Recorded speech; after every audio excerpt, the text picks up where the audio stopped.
한국이 군사 강국이라니 무슨 소리를 하는 겁니까? 서방 기술을 가져다 우리는 최고다 라고 하면 강국입니까? 아직까지 한국은 삼류에 불과해요. 더 이상 강요하지 마십시오. 그런데 그때 LSE 강의실을 발칵 뒤집는 사건이 벌어졌다고 합니다. 과연 무슨 일이 있던 것인지 그 충격적인 이야기 지금 바로 시작합니다. 저는 미국 스탠퍼드 대학을 졸업하고 LSE에서 국제안보학 석사과정을 밟고 있는 23세 미국인 남성 알렉스라고 합니다. 전 제 출신에 대한 자부심, 저희 가문에 대한 자부심이 굉장한 사람이죠. 저희 할아버지께서는 미 해군 제독 출신으로 나라에 한평생 자신의 젊음과 몸을 바치셨던 분이셨어요. 또한 저희 아버지께서는 국방부 고위 관료직에 종사하고 계시죠. 저희 가문 자체가 군사력과 밀접한 관계가 있는 집안이었기에 전 어릴 때부터 군사력에 대한 마음가짐이 남들과는 달랐습니다. 특히나 제가 사는 이 미국이 세계 최강국이라는 교육을 늘 받고 자랐고 제가 보고 느끼는 것들이 있었기에 미국에서 살 수 있다는 것만으로도 전 큰 행복감을 느꼈어요. 미국은 다들 아시겠지만 세계 경제 순위도 월등한 1위를 자랑하고 있으며 군사력 또한 마찬가지입니다. 이토록 자국에 대한 자부심이 굉장한 저를 자꾸만 자극하는 게 있었다면 바로 아시아 국가들이었어요. 특히 비교 대상에도 오를 수 없는 중국이 지속적으로 저희 미국과 경쟁을 하듯 뒤따라오고 있다는 둥, 미국과 맞먹는 수준이라는 둥 말하는 것들을 보면 굉장히 큰 불쾌감을 느끼곤 했죠. 당장의 국방비만 해도 미국은 아시아 국가들 중에 최고라던 중국보다 무려 4배 정도 앞서고 있으며 수십 년간 구축해온 미국의 군사 기술력과 무기체계 운용 능력을 고려하면 이 압도적인 차이를 감히 중국이 따라올 수는 없다고 볼 수 있습니다. 특히나 육군의 헬기, 해군의 항공모함과 잠수함, 공군의 폭격기, 해병대 전력, 핵무기 등 핵심 전투력에서 양적인 면뿐 아니라 질적인 면에서도 중국을 크게 앞서고 있는 상황이죠. 중국이 제 아무리 발버둥을 쳐봐도 미국을 따라오기란 결코 쉬운 일이 아니라는 소리입니다. 중국뿐 아니라 일본 그리고 동맹국인 한국인 아시아 국가들이 자꾸만 자국을 이겨 넘으려 하는 모습을 볼 때마다 불안감이 아닌 불쾌한 감정이 저를 사로잡았어요. 그래서 전 아시아 국가들을 굉장히 싫어하고 그들의 군사력 자체를 아주 형편없다 생각하는 경향이 있었습니다. 아시아 국가들 역시 군사력을 키우려 수많은 노력을 하고 있음을 알고는 있어요. 다만 그렇게 발버둥을 친다고 해서 과연 미국과 어깨를 나란히 할 수 있을 거라고 정말 그렇게 생각을 하는 걸까요? 먼저 중국은 그나마 세계에서 3번째로 강한 군사력을 보유하고 있죠. 그러니 미국을 따라잡네, 뭐네 이런 터무니없는 소리를 하는 거라 생각해요. 국방 예산도 세계에서 2번째로 큰 규모를 자랑하고 있고 육군, 해군, 공군, 미사일 등 여러 분야에서 고르게 강한 모습을 보이고는 있습니다. 특히 중국의 공군은 최근 몇 년간 큰 발전을 이루고 있다는 설이 있고 미사일 시스템 또한 첨단화되고 있으며 특히 항공모함의 개발도 빠르게 이루어지고 있다고 하죠. 그런데 문제는 따로 있습니다. 이렇게 강력한 군사력을 바탕으로 하여 중국은 무기 수출을 통해 경제적 이득을 얻으려 하지만 아시아에서 무기 수출에는 장벽이 존재합니다. 더불어 일명 중국산은 믿고 거른다는 말이 있듯 중국의 가격 경쟁력이 절대적인 강점으로 밀어붙인다 해도 품질 문제에 늘 이슈가 생기곤 하죠. 결국 중국은 늘 서방과의 기술적 차이와 무기 시스템의 신뢰성 문제가 있으며 중국산 무기가 서방 무기와 비교할 때 품질에서 부족함을 보이는 지점이죠. 이로 인해 인도, 베트남 등 일부 국가들은 중국산 무기를 채택하기보다는 서방의 무기 시스템을 선호하는 게 현실입니다. 즉 아무리 날고 뛰어도 결국 중국은 미국의 비교 대상조차 오를 수 없다는 것이죠. 거기에 더불어 지정학적 갈등을 고려하지 않을 수도 없어요. 중국은 남중국해 영유권을 주장하며 베트남, 필리핀, 말레이시아, 대만 등과 마찰을 빚고 있습니다. 이러한 정치적 긴장 상태에서 중국산 무기를 도입하는 것은 해당 국가들의 안보와 군사적 대응 태세에 심각한 영향을 초래할 수 있죠. 중국산 무기를 구매하는 것 자체가 결국 중국과의 군사적 연계를 의미할 수 있는 사안이라 중국과 갈등이 있는 국가들은 이를 꺼리고 있습니다. 전 이런 중국, 아시아 국가들이 자꾸만 미국을 상대로 군사력으로 덤비는 것이 참 웃겼어요. 안 그래도 군사력에 예민한 편이던 제게 정말 상상치도 못한 일이 벌어졌습니다. 이 사건은 그간의 제 인생을 통틀어 세계관 자체를 도전받는 큰 사건이었죠. LSE에서 현대 글로벌 안보와 동아시아의 부상이라는 수업을 수강하게 되었습니다. 애초에 수강 주제 자체가 마음에 들지는 않았지만 석사 과정을 밟는 과정 중 포함된 과정이니 선택사항 없이 수강을 해야 했어요. 모든 걸 제 입맛대로 고르며 살 수는 없는 노릇이니 말이죠. 그러나 아시아국에 대한 편견이 굉장히 심한 제가 듣기에는 다소 거북한 내용들이 이어졌죠. 해당 교수님은 수업을 진행하며 아시아 국가들의 군사력을 세세하게 분석하기 시작하셨습니다. 일본은 한마디로 정리를 해보자면 결국 실전 경험이 부족하고 중장거리 미사일의 부재가 가장 큰 약점으로 볼 수 있죠. 이어 중국은 군사력을 높은 수준으로 보유는 하고 있으나 가장 큰 문제는 중국산의 무기가 제대로 작동하느냐에 대한 이슈가 끊이지 않는다는 겁니다. 실제로 제대로 작동하는지 여부를 기간을 주고 파악하라고 정부에서 지침이 떨어졌다는 내용이 유출되었는데 이것만 봐도 현재 중국의 보여주기식 군사력을 짐작할 수 있죠. 우리가 주목할 것은 중국도 일본도 아닌 바로 한국입니다. 한국은 60만 명의 병력을 보유하고 있고 이 중 약 4만 명이 해군에 속해 있죠. 해군은 주로 북한의 도발 대응과 연안 방어를 목적으로 운영되며 주요 전력으로는 세종대왕급 이지스 구축함 3척, 충무공 이순신급 구축함 6척, 광개토대왕급 구축함 3척이 있어요. 이런 전략을 바탕으로 7기동 전단이 구성되어 있지만 이는 연안 방어와 국제 해상 작전에 초점을 맞춘 제한적인 전력이죠. 한국은 지구상 유일하게 공군과 해군이 동시다발적으로 움직일 수 있는 곳이고 상황시 투입할 예비군 병력도 상당합니다. 한국은 지금도 꾸준히 발전하고 있고 군사 강국임이 분명하며 앞으로의 발전이 더욱 기대되는 유일한 국가라 봐야 합니다. 교수님은 아시아 국가들의 군사력을 말씀하시다. 한국의 군사력을 굉장히 높게 평가를 하기 시작하셨고 그야말로 극찬을 아낌없이 쏟아내셨죠. 평소 수업 중 저렇게까지 열정적으로 하시는 모습을 본 적이 없는데 한국 군사력에 대해 언급하실 때는 흥분까지 하시며 열변을 토하셨습니다. 평소 제가 존경하던 교수님의 입에서 한국의 군사력을 높게 평가하는 아이러니한 상황에 처한 저는 참지 못하고 곧장 의문을 제기했습니다. 교수님 말씀 자체를 이해할 수가 없습니다. 한국같이 작은 나라에 심지어 북한에 가로막혀 무역적인 부분에서도 큰 어려움을 겪는 그런 나라가 어떻게 군사 강국이 될 수 있다고 말씀하시는 건가요? 제가 지금 교수님 수업에서 이 말을 들었다는 게 정말 믿기지 않네요. 교수님, 한국은 그나마 저희 미국이 보호를 해주니 저 정도로 붙어서 나라 행색 갖추고 사는 거지 저희 보호가 없었다면 처참하게 점령당하고도 남았을 나라입니다. 중국에 바로 점령당했을 거라고요. 제 말에 강의실은 술렁이기 시작했고 학생들은 저마다의 의견들을 서로 얘기하기 시작했죠. 교수님께서는 그런 제게 어떠한 말씀도 하지 않은 채 미소를 지으며 쳐다보기만 하셨어요. 바로 그때 함께 수업을 듣던 영국인 학생 찰스는 벌떡 일어서 이런 말을 했습니다. 저 역시 알렉스의 말에 동감하는 입장이에요. 알렉스의 말처럼 미국의 보호가 없었다면 한국은 이미 끝장났을 나라 아닌가요? 저도 그렇게 알고 있는데요. 전 늘 서방의 기술을 모방하며 큰소리치는 아시아 국가들을 정말 경멸하는데 교수님께서 그렇게 말씀하시니 정말 충격적이네요. 순식간에 강의실의 분위기는 아수라장으로 변했습니다. 교수를 제외하고 모두가 저 그리고 찰스와 같은 입장이었으니 말이죠. 어떻게 한국을 군사 강국이라고 말할 수가 있어? 저걸 지금 LSE에서 내가 수업 내용으로 듣고 있는 게 맞는 거야? 서방 기술을 따라해도 발끝도 못 따라오는 저런 한국을 높게 평가하는 이유가 뭐지? 난 진짜 이해할 수가 없네? 교수님, 이번 수업 더는 못 듣겠네요. 어떻게 LSE 교수님께서 근거도 없는 이런 내용을 저희 학생들에게 강요하듯 수업을 하실 수 있죠? 정말 실망입니다. 학생들은 저마다 평소 예의를 지키던 모습은 찾아볼 수도 없을 정도로 막무가내로 교수를 향해 엄청난 맹비난을 쏟아내기 시작했어요. 바로 그때 침묵을 하고 있던 교수는 놀라운 발언을 했고 순식간에 강의실은 얼음장이 되었습니다. 모두에게 정말 실망이네요. 맨 처음 내게 의문을 제기했던 알렉스에게 대표로 과제를 하나 내줄 테니 그 과제를 보며 이 문제는 다시 언급하도록 하죠. 알렉스는 한국의 군사력에 대한 심층 발표를 준비해오고 우린 그걸 보며 다 같이 이 문제를 해결할 겁니다. 지금 이 강의실 안에는 이 수업을 청강하고 있는 한국군 파견 장교 윤재혁 소령이 있어요. 알렉스는 윤 소령에게 도움을 받아 기필코 근거 있는 발표를 준비해오도록 하세요. 갑작스러운 대표 과제와 한국군 파견 장교가 이 현장에 있다는 소리에 저는 순간적으로 머쓱해졌어요. 한국에 대한 욕을 살벌하게 그것도 모두가 했으니 기분이 좋을 리 없을 테니 말이죠.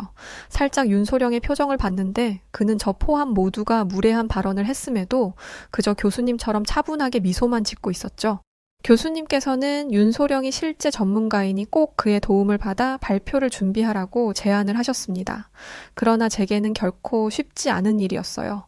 교수님께서는 저희들의 생각이 잘못된 것을 바로 잡기 위해 제게 심층 발표를 준비하라는 과제를 내준 것을 알고 있었죠. 그러나 전 죽었다 깨어나도 한국이 군사 강국이라는 사실을 인정해 줄 수가 없었습니다. 한국이 싫어서를 떠나 정말 인정할 가치가 없었으니 말이죠. 더군다나 전문가라는 윤소령은 현장에서 저희들이 발언하는 것들을 모두 들었고 본인의 자국인 한국이 처참하게 평가받았는데 과연 저를 도와줄까 의문이었습니다. 전 교수님의 의도는 잘 알았지만 의도와는 다른 제 생각이 틀림이 없다는 것을 근거할 수 있는 자료들을 찾아내야 했죠. 이건 단순히 교수님과의 싸움에서 이기려 드는 것이 아니라 미국이라는 최강국 외에 다른 나라, 특히 아시아국이 아무리 까불어봐야 덤빌 수 없다는 것을 꼭 발표해내고 싶었습니다. 그래서 전 발표 과제가 제가 주어진 순간부터 제 일상을 모두 멈추고 오직 그것에만 집중했어요. 발표 준비를 위해 도서관에 가서 수많은 자료 속에 쌓여 살았습니다. 한국에 대해서 이렇게나 많은 공부를 한 것은 정말 난생 처음이었고 한국인들보다 더 많은 지식을 습득할 수 있었다고 자부할 정도였죠. 제가 발표에서 감정적인 내용을 빼고 오직 근거 있는 주장을 하기 위해서는 확실한 자료와 내용들이 필요했어요. 그렇게 알아보며 발표 자료 연구를 하던 저는 너무 큰 충격에 빠지고야 말았습니다. 연구를 거듭할수록 한국군의 실제 전략과 기술력의 놀라움을 감추지 못했어요. K2 전차, KF-21 전투기, 세종대왕급 구축함 등 한국의 첨단 무기 체계와 방위 산업의 발전 수준은 제가 상상하던 그 이상이었죠. 100년 전만 해도 한국은 군복도 없는 정말 취급조차 할 수 없던 그런 나라였는데 현재는 세계 5위 군사 강국으로 급부상하고 있었습니다. 1882년 이모군란 당시만 해도 한국은 군복조차 없었고 해방 이후에도 일본군이 버리고 간 전투복이나 미국 중고 군복을 입는 아주 형편없는 모습이었죠. 그러나 현재는 세계 최고 수준의 포병 전력과 기계화 군단, 초음속 및 스텔스 전투기, 이지스 구축함 등을 보유하고 있는 아주 막강한 군사력을 자랑하고 있었습니다.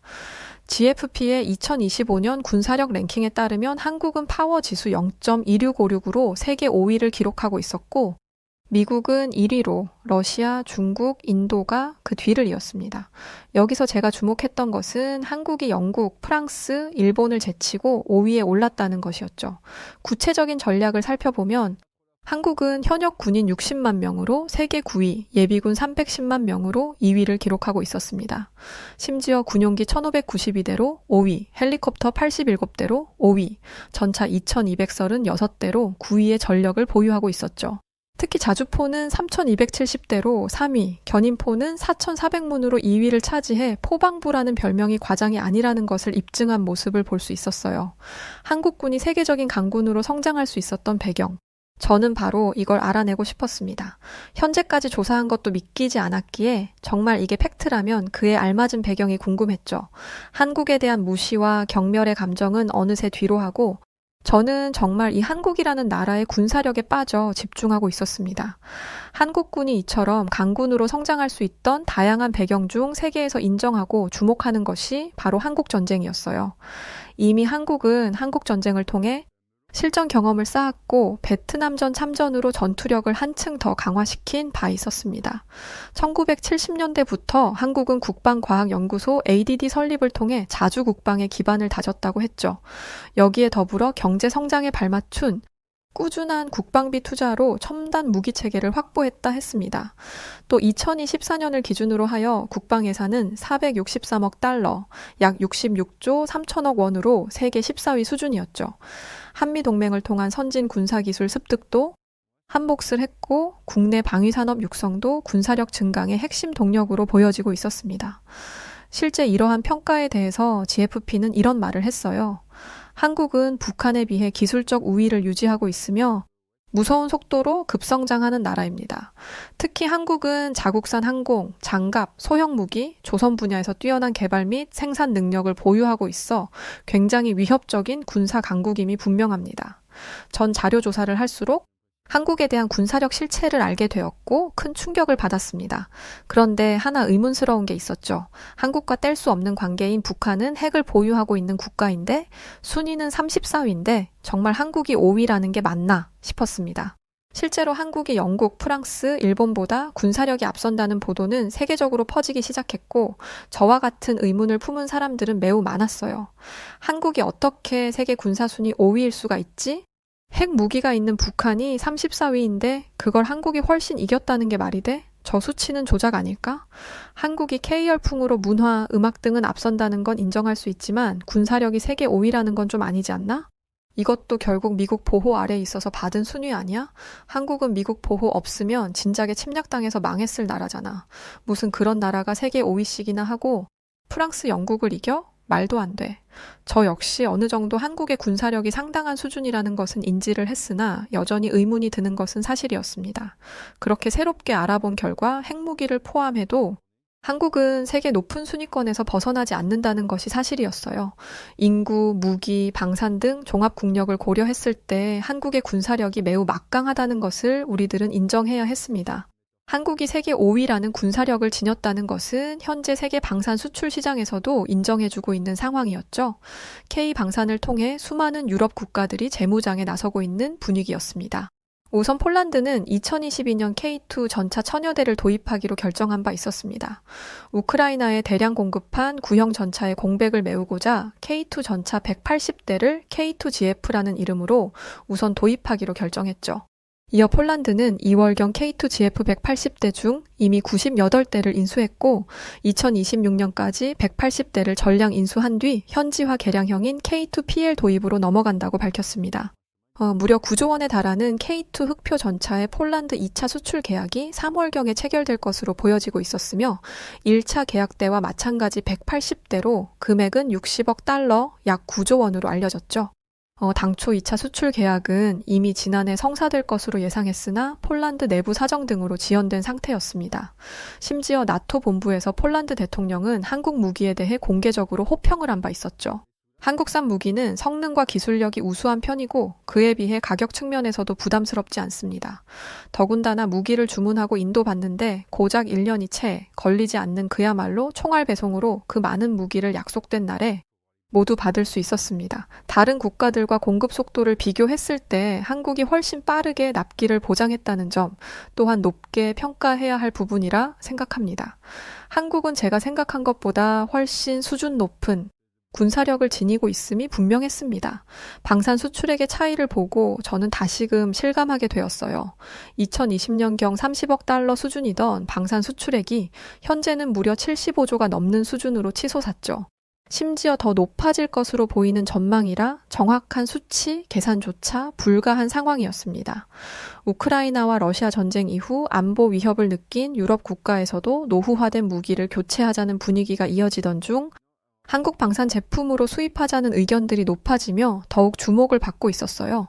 현재 K방산은 러시아와 우크라이나 전쟁 이후 방산 수주액이 미국 다음으로 2위를 차지한 이력도 보유하고 있으며 2024년 1분기 기준으로는 75조 원이 넘었다는 것도 확인을 한 것이죠. 한국 방산 수출 규모는 어느 때보다 더욱 빠르게 성장하고 있는 추세이며 인정해야 할 부분이었습니다. 사실 이미 이 정도의 자료 조사만으로 저는 한국을 인정할 수밖에 없었어요. 그래서 발표 자료를 어떻게 준비해야 할지를 모르겠었죠. 이미 내뱉은 말은 있고 제 체면도 있고 반박할 자료를 가져올 것이라 기대하는 동급생들의 기대가 있으니 말입니다. 또 한편으로는 자료 조사만으로 제대로 알아내지 못하는 궁금증에 대한 것들을 교수님의 말씀처럼 윤소령에게 도움을 청하고 싶기도 했어요.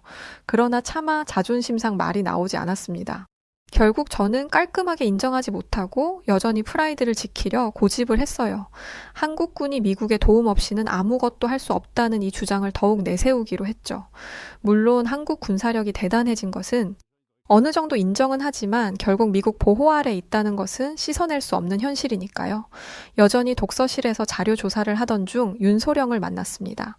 그는 제게 눈길조차 주지 않았지만 저는 이상하게 자꾸만 의식이 되었어요. 결국 제가 먼저 말을 걸었죠. 제 발표가 기다려지지 않으신가요? 그날은 근거 없이 한국에 대해 비난을 했다고 생각할 수 있지만 발표를 하기 위해 며칠 내내 참 노력 중이거든요. 그런데 역시나 한국은 미국 도움 없이 할 수 있는 건 없어 보이더라고요. 제 말에 윤소령은 또 다시 강의실에서 보였던 그 미소를 지으며 제게 말을 했습니다. 제가 특이한 현상을 하나 말해줄까요? 현재 주한미군 전역자 중 35%가 미국으로 돌아가지 않고 한국에 정착하고 있는데 도대체 왜 그럴까요? 알렉스의 말처럼 미국이 세계 1위의 강대국인데 미국 도움 없이는 살 수 없는 한국에 왜 주한미군들이 정착을 할까요? 근거 있나요? 무슨 그런 터무니없는 소리를 하시는지 어이가 없네요. 주한미군들이 그렇게 많이 한국에 정착해서 살고 있다는 근거를 증명해보세요, 그럼. 저는 윤소령의 말을 듣고 정말 분노했습니다. 이건 분명히 지속적으로 한국을 비난하니 홧김에 제게 혼동을 주기 위해 내뱉은 아주 치사한 발언이었다 생각했어요. 그러나 윤소령은 여러 기사들을 보여주며 실제로 주한미군들이 한국에 정착하고 있다는 것을 제게 보여주기 시작했습니다. 그럼에도 불구하고 전 이걸 인정할 수 없었고 황당한 소문으로 치부해버렸어요. 그 기사들이 전부 사실이라는 증거 있나요? 제대로 된 팩트 조사도 없이 그냥 쓴 기사인지 한국 쪽에서 조작한 기사인지 제가 알게 뭡니까? 헛소문을 가지고 증거라고 들이밀다니 수준을 딱 알겠네요. 어떻게 이런 사람이 전문가라며 도움을 받으라고 했는지 교수님께 다시금 실망이네요. 전 윤소령에게 버럭 화를 내기 시작했고 윤소령은 그럼에도 아랑곳하지 않고 또 다시 웃으며 제게 CNN 기사를 보여주기 시작했습니다. 그럼 한국 기사가 아닌 미국 CNN 기사는 믿을 수 있겠죠? 현재 펜타곤이 두뇌 유출 현상에 대해 공식적인 조사까지 시작했는데 이건 모르셨나 봐요. 전 알렉스에게 악감정 없어요. 다만 잘못된 정보를 제대로 알려주고 싶을 뿐입니다. 윤소령이 보여준 CNN 기사들은 다소 충격적이었어요. 펜타곤이 두뇌 유출 현상에 대해 공식적인 조사까지 시작했다니 놀랄 수밖에 없는 일이었습니다. 머릿속이 정말 복잡해졌죠. 바로 그때 혼란스러운 제게 윤소령은 제안을 하나 했죠. 런던 코리아타운에서 내일 주한미군 전역자 네트워킹 모임이 있어요. 알렉스도 가면 도움이 많이 될 것 같은데 저랑 같이 가시죠. 윤소령의 제안에 저는 아무 말 없이 그렇게 하겠다고 했습니다. 이쯤 되니 정말 제대로 알고 싶기도 했고 제 스스로의 프라이드가 뭐라고 너무 고집스러운 것은 아닌가 싶었죠. 그렇게 전 윤소령과 함께 모임에 참석을 하기로 했어요. 그 전에 국제방위산업 전시회를 가서 한국의 방위산업에 대한 실체를 직접 목격하게 되었고 제가 알아낸 정보들 그 이상의 것을 알게 되었고 놀라움의 연속이었습니다. 더 충격적인 경험은 주한미군 전역자 모임에서 겪게 되었어요. 그곳에서 전 미 육군 중사인 마이크와 전 공군 장교였던 제니퍼, 그리고 전 특수부대 출신의 데이비드 등을 만나 한국에 정착한 이유를 세세하게 들을 수 있었습니다. 그들에게 물어본다면 윤소령의 주장이 거짓이 아닌 것을 알 수 있기도 했고 실제로 CNN을 통해 기사를 보면서도 도대체 왜 한국에 정착을 하는지 그 이유가 궁금했거든요. 윤소령은 그들에게 양해를 구해줬고 제가 편하게 질문을 하고 그들이 제게 답을 할 수 있도록 자리를 마련해줬죠. 그렇게 그들의 입에서 나온 한국에 정착한 이유는 다소 충격적이었습니다. 한국은 사람의 삶의 질 자체를 높아지게 만들어줘요. 시민의식도 다들 강하고 기본적인 서비스나 시설적인 면도 정말 우수한 편이죠. 더군다나 한국은 미래지향적 기술 환경이고 실제 한국군들은 실력도 뛰어나거든요.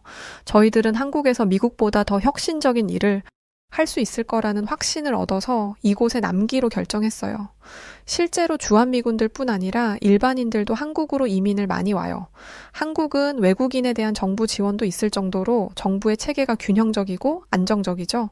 한번 여기서 살아보면 안전하지 않은 미국으로 돌아가고 싶은 생각이 솔직히 들지 않아요. 물론 가끔 가족들이 보고 싶기는 하지만 그건 긴 휴가로 대체할 수 있죠. 전 그들의 말을 듣고 머리를 한 대 맞은 듯 멍해졌어요. 이들의 실제 경험담과 진솔된 이야기는 저라는 한 사람의 세계관을 완전히 흔들어버리는 계기가 되었습니다. 결국 전 아예 깔끔하게 인정을 했고 생각 자체를 바꾸게 되었어요. 발표 당일 전 한국군의 첨단 무기 체계, 전술적 혁신, 실전적 군사교리를 아주 상세하게 발표를 했습니다. 특히 제가 집중한 것은 한국의 국방 자주화 정책이 어떻게 세계적인 방위산업 강국으로 이어졌는지 집중적으로 설명을 했고 제 편견도 솔직하게 인정을 했습니다. 전 한국이라는 나라가 군사 강국이라는 교수님 말씀을 인정할 수도 없었고 정말 황당한 소리라 생각했어요. 그걸 반론하기 위해 며칠 내내 한국에 대해서 모든 정보를 샅샅이 뒤졌고 그 결과 한국은 결코 무시할 수 없는 수준에 이른 강국이 맞다는 것이었습니다. 실제 주한미군의 35%가 한국에 정착을 할 정도의 수준이고 전 그들을 만나 왜 정착했는지 이유까지 물었죠. 결국 한국의 높은 군사력, 혁신적인 기술, 미래지향적으로 나날이 발전하는 한국을 선택하지 않을 이유가 없다는 것이 제 결론입니다. 또한 이전에 제 발언이 잘못된 것이고 편견이었다는 사실을 깔끔하게 인정하겠습니다.